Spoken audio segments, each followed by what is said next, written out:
చేయించాలని నిర్ణయించారు. అయితే ఇందుకు సంబంధించినటువంటి తీర్మానం, ప్రొసీడింగ్స్, నోట్ ఫైల్, పరిపాలనా ఉత్తర్వులు, పరిపాలనా ఆమోదం లాంటివి ఏవి కూడా సిట్కు లభించలేదు. ఇట్లా జగన్మోహన్ రెడ్డి గారి హయాంలో జరిగిన ప్రతి దాంట్లో కూడా మనం చూసాం కదా.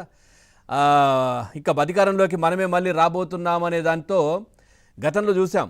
ఆ ఫైళ్లు దగ్ధం చేయడం, మళ్ళీ రాలేకపోతున్నాం అధికారంలోకి అని తెలిసిన తర్వాత కీలకమైనటువంటి ఫైళ్లు కొన్ని ప్లేస్లలో దగ్ధమైపోయినటువంటి దృశ్యాలు అప్పుడు మనకు కనిపించాయి. కొన్ని ఫైళ్లు ఎత్తుకొని పోయారు కొన్ని శాఖలకు సంబంధించి. అట్లా ఇక్కడ కూడా చాలా ఫైళ్లు కూడా లేపేశారు. అసలు మూడోసారి మూల్యాంకనం చేయాల్సినటువంటి అవసరం ఎందుకు ఏర్పడిందనే దాన్ని సమర్థించుకునే అంశం కమిషన్లో లేదు. ఇక అప్పటి కార్యదర్శి పిఎస్ఆర్ ఆంజనేయులు ఆధ్వర్యంలో హాయ్లాండ్లో జరిగిన రెండో దశ మూల్యాంకనంలో అక్రమాలకు కప్పిపుచ్చే ప్రయత్నం చేశారంటూ కూడా తెలుస్తూ ఉంది.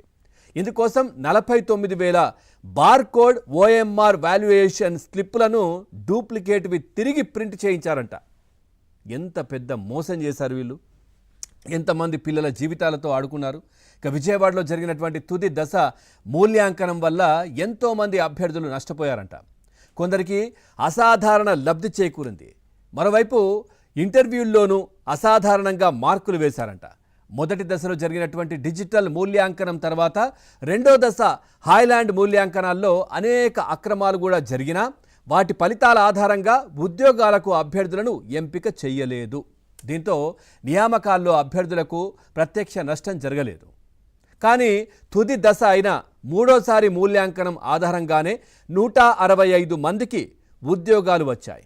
వారిలో కొందరికి అసాధారణ మేలు జరిగిందని సిట్ నివేదికతో తేలుతోంది.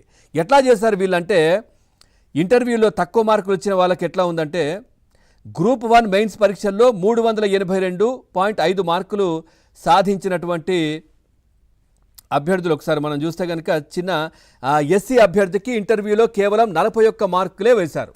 దీంతో ఆ అభ్యర్థికి ఉద్యోగం రాలేదు. ఇక మెయిన్స్లో 415.5 మార్కులు సాధించిన మరో ఎస్సీ అభ్యర్థికి ఇంటర్వ్యూలో 46 మార్కులే వచ్చాయి, ఉద్యోగం రాలేదు.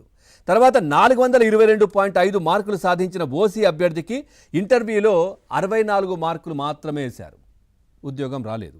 తర్వాత 446 మార్కులు సాధించినటువంటి ఓసీ అభ్యర్థికి ఇంటర్వ్యూల్లో 46 మార్కులు వేయడంతో ఉద్యోగం రాలేదు.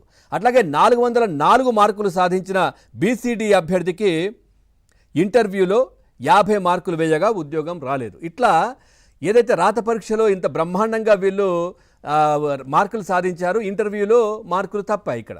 అట్లాగే ఇంటర్వ్యూలో ఎక్కువ మార్కులు ఎట్లా వచ్చినాయంటే మనం చూస్తే కనుక గ్రూప్ 1 మెయిన్స్ పరీక్షలో 225.5 మార్కులు వచ్చినటువంటి ఓ అభ్యర్థికి ఇంటర్వ్యూలో 67.5 మార్కులు వేశారు. అసిస్టెంట్ ఆడిట్ ఆఫీసర్గా ఉద్యోగం లభించింది ఇక్కడ. ఇట్లా మెయిన్స్లో 398 మార్కులు వచ్చిన మరో అభ్యర్థికి ఇంటర్వ్యూలో 72.5 మార్కులు వేశారు, ఎంపీడీఓ ఉద్యోగం వచ్చింది.